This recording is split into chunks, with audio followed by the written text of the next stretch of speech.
అనుకోకుండా పెద్దక్క మూవీకి టికెట్స్ బుక్ చేసింది. అది ఎక్కడంటే మా రవితేజ గారు కట్టిన కొత్త థియేటర్ దగ్గర. అదేంటంటే మాల్‌లా ఉంటది. అక్కడ షాపింగ్స్ చేసుకోవచ్చు అన్న ఉద్దేశంతో 10:30కి టికెట్ అయితే మేము 8:30 కల్లా అక్కడికెళ్ళిపోయాము. మాకు తెలీదు అక్కడ ఏమి ఇంకా ప్రిపేర్ కాలేదు. అదేం మాకు తెలియక మేము ముందే వెళ్ళిపోయాము. వెళ్ళి చూస్తే మొత్తం కమింగ్ సూన్ ఒక్క షాపు లేదు. లిటరల్లీ మేము ఎంత టైం వేస్ట్ చేయాల్సి వచ్చిందంటే అక్కడికి వెళ్తేనేమో టికెట్ లేనిదే పైకి వెళ్ళొద్దు మేడం అన్నారు. మేము టికెట్ ముందే బుక్ చేసుకున్నాం అంటే సరే వెయిట్ చేయండి అన్నారు.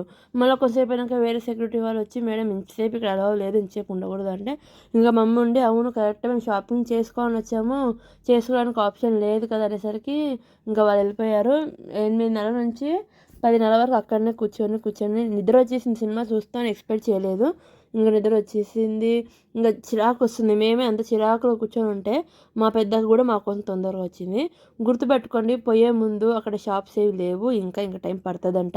ఒక సినిమాకి వెళ్ళాలనుకుంటే ఒక 10 మినిట్స్ ముందు సరిపోతుంది. ఎందుకంటే అక్కడికి వెళ్ళి అని చెప్పి కూర్చోలేము. ఎందుకంటే బోరింగ్ ఏంటంటే కూర్చోలేము, అంతసేపు ఫోన్ చూడడం అదంతా బోరింగ్ అనమాట. అక్కడ ఎందుకంటే ఫుడ్ కానీ ఏది లేదు. చూసుకొని వెళ్ళండి, త్వరలో వస్తాయంట. ఒకవేళ వస్తే మళ్ళీ ఒకసారి విజిట్ చేసి మీకు చూపిస్తాను. ఇంకా ఈలోపు మా అక్క కూడా వచ్చింది. సినిమాకి ఏం వెళ్ళామో మీకు చూపిస్తాను.